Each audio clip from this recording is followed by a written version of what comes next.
Before I start, please consider giving me a like if you enjoyed the video. Believe it or not, it really does help. Those of you who enjoy my videos will know that I'm a pretty big fan of visual novels. I love reading them and talking about them. But what you may not know is that compared to most VN fans, I'm still kind of a newbie. My first visual novel was Katawa Shoujo back in 2016, and it wasn't for another few years that I really got into them. And furthermore, I have not yet gotten around to reading many of the classics, and people tend to assume I've read titles that I've just not yet touched. So out of curiosity, I decided to check out how many I have read and realized that I just so happened to land on a nice even 30. So I figure, hey, let's take a trip through my visual novel journey, and I'll give you a quick mini review of all the titles I've read up to this point. And in the description, I'll leave links to any videos I've made on these VNs. A few caveats before I start. Firstly, I am not including any Nukige in this list. To put it simply, if the biggest draw of a title is its age scenes, I'm not including it here. Secondly, I'm not including anything I consider more of a game than a visual novel. For example, Evanikal. I love that game, but let's be real. Even though it's on VNDB, it's a JRPG, not a visual novel. Lastly, I put together this list mostly from memory, so it's possible I could have forgotten something I've read. So let's go into every visual novel I've ever read, in alphabetical order. And don't worry, no spoilers here. Adventure of a Lifetime is a cute little coming-of-age story set in a small Japanese island that survives mainly on tourism money. I'm not going to pretend that this is the greatest story I've ever read, but I got it as part of a bundle and I had a decent time with it. It explores the positives and negatives of living a simple small-town life through the attitudes of the heroines. Ultimately, the story is cute, funny, and even though it's nothing too special, it was competently done. Also, the dolphin character is fully voice acted, and that's hilarious. This is a safe-for-work title, and I do have a video on it, though it's not really my best work. BlackHeart Hotel is the first Western visual novel on this list and is arguably the most disturbing. It's not super well written, and the visuals can be kind of ugly, but there were two things that kept me reading. Firstly, there was this absurdly convoluted plot involving organized crime, conspiracies, betrayal, and memory manipulation. Look, one of my favorite movies is Memento. I like when stories get weird like that. Secondly, there was morbid curiosity. See, the main character is genuinely unredeemably evil. And it's not something like Rance, where it's played for laughs or there are redeeming qualities to him. No, BlackHeart Hotel's protagonist is a sadistic monster who puts people through some of the worst suffering imaginable and gets pretty clever with it. The reason I never made a video about it is because I legitimately believe that describing some of the events that take place in this story could get me a channel strike. I did do a brief text overview over on Fua Novel, and I'll link that below. But oh man, this one left an impression. Obviously, this is an 18+ title.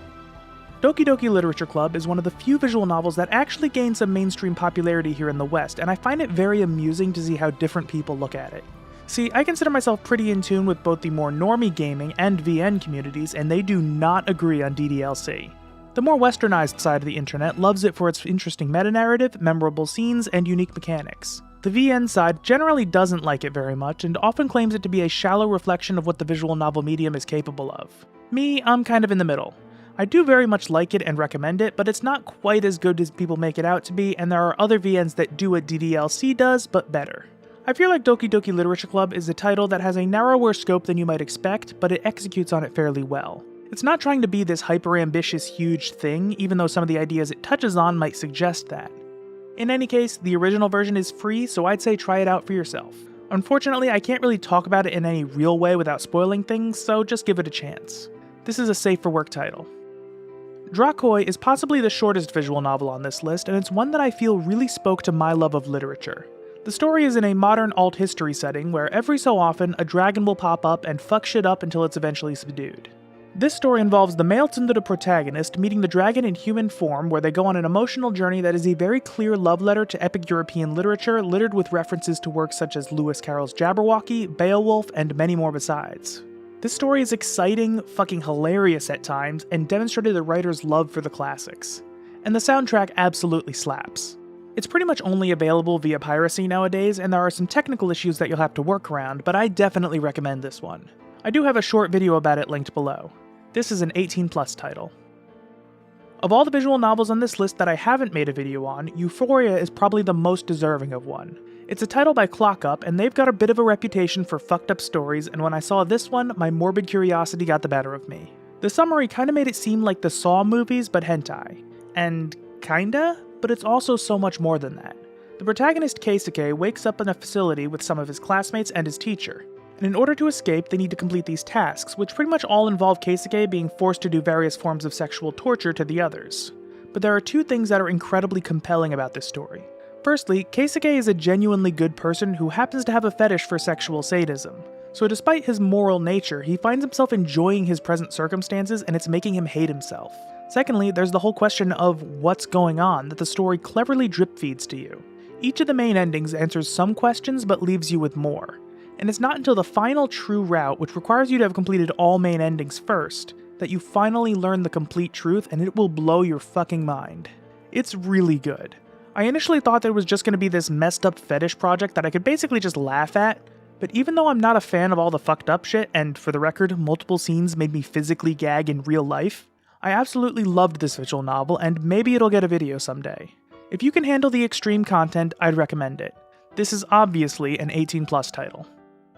Fault Milestone 1 and Fault Milestone 2 side above is an interesting ongoing visual novel series. And just for clarity here, I'm going to be bundling sequels together in this video. It happens a few other times, so just be aware. As of right now, the story is incomplete, but what we have so far is a very neat take on magic that likes to play around with the fantasy genre. The premise of the story is that the world essentially runs on magic, but it's not evenly distributed, with some areas being more naturally rich with magic than others. The areas with a high concentration of magic are essentially a high fantasy utopia, whereas the areas with low concentration of magic are more of a harsh gas lamp fantasy rife with corruption and exploitation. And if you don't know what gas lamp is, think magic-powered steampunk. The premise is that the princess of the high magic area is forcibly transported into the low magic area on the other side of the world and has to find her way back. It's pretty cool, though I'm hedging my overall thoughts until the story is complete. This is a safe for work title. First Snow is a free, short Yuri visual novel written by Suriko, who is one of the writers of Katawa Shoujo, which I'll talk about later in the video. First Snow is a prequel to the visual novel Twofold, which as of the release of this video is slated for a 2023 release. This is a pretty short story that focuses on a young woman with social anxiety who ends up falling in love with a tough, brash artist type. It's a pretty cute story, and Suriko is an experienced writer at this point, so it's pretty good stuff all around. The story does suffer from some pacing issues, but I think a solid character work more than makes up for that, and I may have more to say once Twofold officially releases. This title has both safe for work and 18+ options, and I do have a review for it linked below. Greener Pastures is something I made a video on fairly recently because it shocked me in a very good way. My initial impression was that it was going to be a fun, schlocky dating sim where the main character builds a monster girl harem. And while that's technically an accurate description, Greener Pastures has some incredible character work, a hilarious yet compelling socio-political conflict, and a main character who's actually a real character.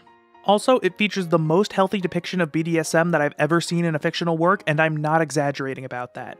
Yes, the koikatsu models are pretty rough to look at, and the money system kinda sucks, but don't let that dissuade you from trying this one out.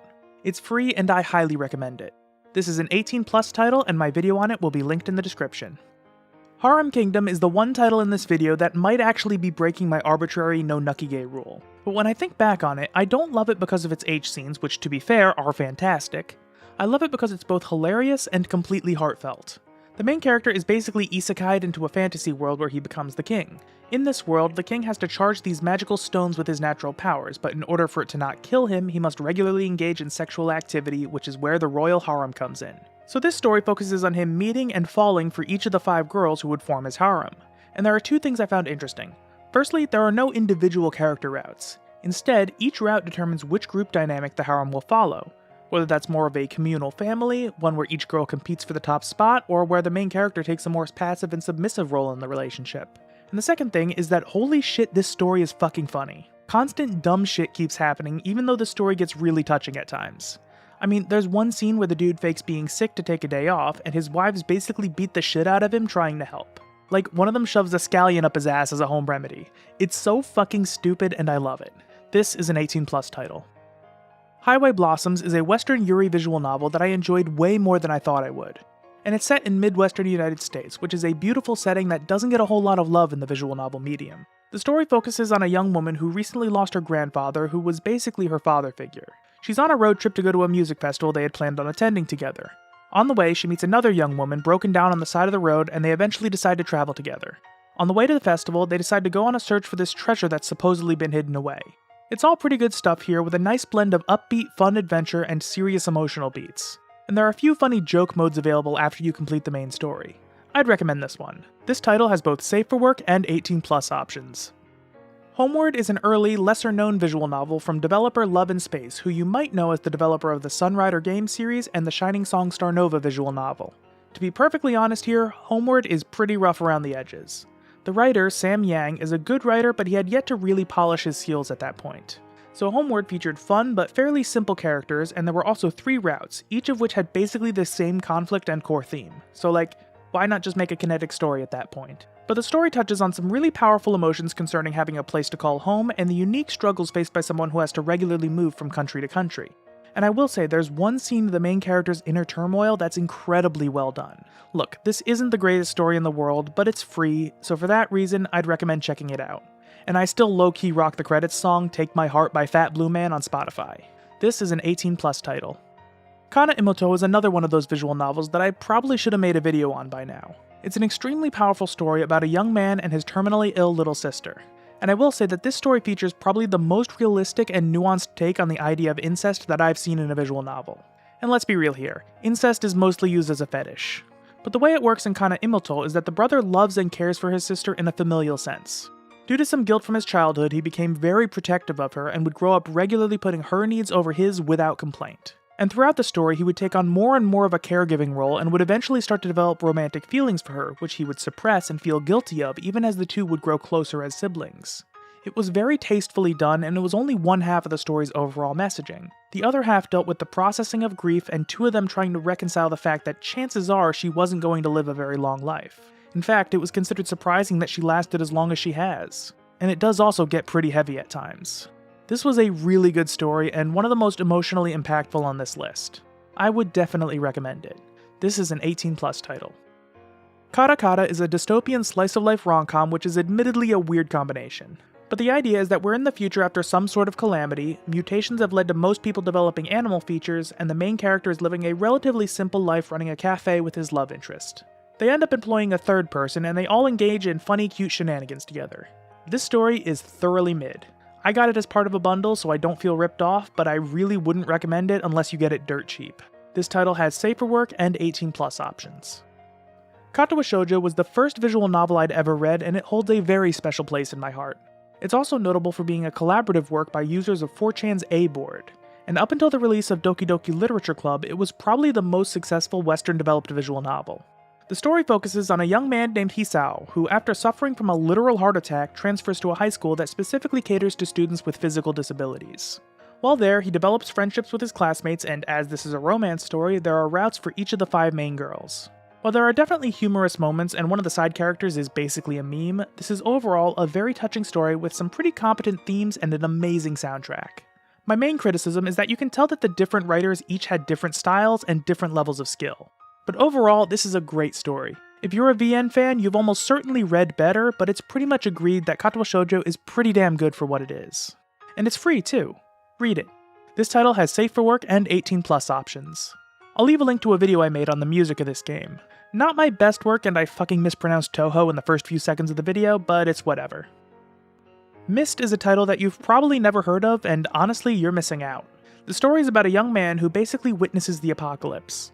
There's weird magical shit happening, and most everyone appears to be either dead or warped into monsters. He ultimately meets a few others who have survived, and together they try to build a new life and figure out what's going on.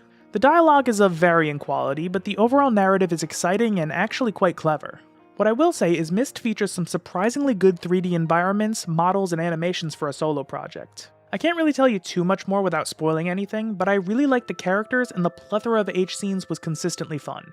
My one criticism is that the exploration and resource management systems can get pretty tedious. They give you the option at the beginning to basically bypass the survival element, and I'd unironically recommend doing that. You can get this game by buying it on the 395 Games itch page, or you can actually get a download link for a lot cheaper if you support 395 Games on Patreon at the Adept tier or higher. I like being able to support and promote hardworking indie devs, so while I can't link to the itch page because it has NSFW in it and I don't want a community guideline strike, I'll leave a link to the developer's Patreon page. Do consider giving him some love. This is an 18+ title. You all knew this one was coming. The Muv-Luv trilogy is some of the best storytelling I've seen in any medium, and I'm not just saying that because the creator left a nice comment on my video. I don't even want to say too much more here because even talking about the core elements to this story is kind of a spoiler. Just know that your first impression cannot be trusted, and this is actually one of the most ambitious stories I have ever experienced, and it was executed masterfully. I'm actually going to stop talking here because I want to give you the opportunity to go in completely blind. I do talk about it more in depth in a video I made with only minor spoilers, which I'll link below. Each of these 3 titles has safe for work and 18+ options. Muv-Luv Photonflowers is a canonical collection of spin-off stories for the Muv-Luv trilogy and is the subject of my most recent video. There are stories that focus on Muv-Luv Extra and on Muv-Luv Alternative. I'd say that none of the stories are outright bad, but there are definite variations in quality, and also Atonement and Confessions stand head and shoulders above the rest of the collection. It's pretty much mandatory to read the main trilogy first to really get the full experience, but this is a worthwhile pickup. This is a safe for work title, though a few CGs really toe the line. My video link will be in the description. Narcissu is a short, free visual novel, and honestly, it's one of the best entry points for the medium in my eyes. It's an incredibly powerful story of 2 terminally ill hospital patients stealing a car and going on a spontaneous road trip. This is a pretty heavy read. I mean, the opening line is literally suicide statistics. But the story has a tight focus and explores some difficult topics. And one neat feature is that you can actually choose from 2 different independent translations in the options menu. Each translator had their own philosophy when working on Narcissu, and it's neat to have that option. Narcissu is free, you can probably complete it in one sitting, and it's pretty damn good. I'd recommend it. This is a safe for work title. I'm just gonna say it. The Nekopara series is fantastic, and I'm tired of pretending it's not. Those who have never read it just see sexy cat girls and over-the-top age scenes and assume it's just a nucky with no substance. Well, actually, it's a surprisingly touching slice-of-life story about a young man opening a Western-style bakery in Japan with the help of his 2 cat girls. Each of the installments focuses on a different internal struggle, and none of it feels contrived. Also, over the course of the series, he eventually falls in love with all 6 of the family cat girls and builds a harem, but it never feels like it's done for fetish purposes. The one exception is that the H scenes are these crazy, messy, stereotypical hentai scenes. And it's kind of a huge tonal shift if I'm being honest, though it does get better as the series progresses. But overall, this is a very wholesome series and it never fails to bring a smile to my face. This series has safe for work and 18+ options, and Volume 4 actually lets you replace the H scenes with kissing scenes, which is absolutely adorable. Sankaku Renai Love Triangle Trouble is a fucking wild ride and the subject of my first ever visual novel video on YouTube. As the title suggests, love triangles are a core part of this story where the 4 main routes are divided into 2 main branches. So the protagonist is stuck in one of 2 love triangles, either his 2 friends or his bio-sister and his stepsister. There are some really nice emotional moments, and one of the routes features probably the most beautiful rejection scene I've ever seen, and it ties together a lot of really great thematic stuff, and I really wish I could talk about it without spoilers. But the real takeaway is that Sankaku Renai is absolutely hilarious. It is constant jokes and memes throughout with plenty of meta humor, and there was never a point where I wasn't entertained. At one point, the main character compares the sex he is currently having to a gacha game. One of the heroines literally lists all the choices you have to make to go on her route at the beginning of the story. One of the side characters gets so traumatized that they temporarily replace his voice actor. This visual novel absolutely had me in stitches from start to finish, and I really need to reread it at some point. It's just so much fun. Highly recommended. This is an 18+ title, and my review will be linked down below. Just be aware that it's an early ads video, so don't expect my current level of quality. Saya no Uta is an excellent Lovecraftian horror story that puts an interesting twist on the typical Lovecraft conventions. It's also the subject of one of my best videos, if I do say so myself. Saya no Uta was written by Gen Urobuchi, most known for his work on Madoka Magica, Psycho Pass, and Fate Zero. Saya no Uta is a clear love letter to Lovecraftian horror, but in more than just the evil cosmic entity sense. As a fan of Lovecraft myself, I enjoyed seeing him take the common elements of Lovecraft's work and put them in a new perspective. The story also touches on some interesting themes of good and evil and has a very gritty art style. I loved it and would highly recommend this one. This title has safe for work and 18+ options. My video on it is linked below, and again, I think it's one of my best. Shining Song Starnova is a comfort read of mine. This is another Love and Space title and is the subject of my longest edited video on YouTube, clocking in at just under 2 hours. I'm not going to pretend that this story is without flaws, but something about it just speaks to me. It's about a young Japanese idol producer managing an up-and-coming group of underdog idols. Now, I do not give a shit about idols, and I couldn't even name any groups outside of baby metal. I like baby metal. But despite that, I really love the characters and love how different anime character tropes such as the yandere, the chuni, and the tsundere are played around with and somewhat deconstructed. It has some interesting ideas, though I won't lie, some routes are way better than others. But overall, I had such a good time with this one and I'd seriously recommend it. This title is safe for work with a free 18+ patch available. My video on it will be linked below. True Remembrance is one of the best pieces of writing and one of the best translations on this list, and I have made a video on it. The story is set in a dystopian future where people use psychic therapy to suppress trauma that causes the Super Saiyan version of depression. True Remembrance features one such caregiver named Black Iris looking after his patient, a young woman named La. There's a lot going on that I can't really spoil, but it touches on a lot of pretty deep mental health themes, and there's one point where literally everything you've read gets recontextualized, and even throwaway lines from earlier take on a whole new meaning. This is a meticulously crafted story, and I was so very impressed reading it. I really need to do a reread soon so I can properly appreciate it. This one's free and you should read it. This title is safe for work and my video on it will be linked below. And finally, we have You and Me and Her, otherwise known as Totono. It's really hard to talk about this story without spoilers because it does some interesting things and any forewarning will legitimately ruin it. I'll just say that this is the visual novel that Doki Doki Literature Club wishes it was. It's genuinely fascinating and is one of those stories that shows how writers can use the visual novel medium in a way that you just can't replicate any other way. I really wish I could talk more about why it's so great, but basically everything of substance is a spoiler. All I'll say is make sure you play enough to get the ending that features a phone call and a happy birthday. You'll know it when you see it. And then start a new game. Trust me on this. I can't spoil it, but this is a fantastic story and it gets a full recommendation from me. This title has safe for work and 18+ options, but play the 18+ version. Trust me on this one. So there you have it. To the best of my memory, this is every non-Nukige visual novel I have ever read, and it's nice to be able to publicly talk about the titles I've never made videos on. I know that there are many visual novels that I really need to read, but I am slowly chipping away at them, and trust me when I say I am just as enthralled with the medium as I was when I first started getting into them. Thanks for watching. If you enjoyed the video, please consider leaving a like and subscribing to help me out. Big thank you to my patrons, especially my God tier supporters, Bulk Squat Thrust and Michael Rotolo. If you'd like to join them to get early access to future videos, check out Patreon down below. Once again, thank you all for watching, and I'll see you next time. Play the Electro Swing. Hit the road, Jack, and don't you come back no more, no more, no more, no more. Hit the road, Jack, and don't you come back.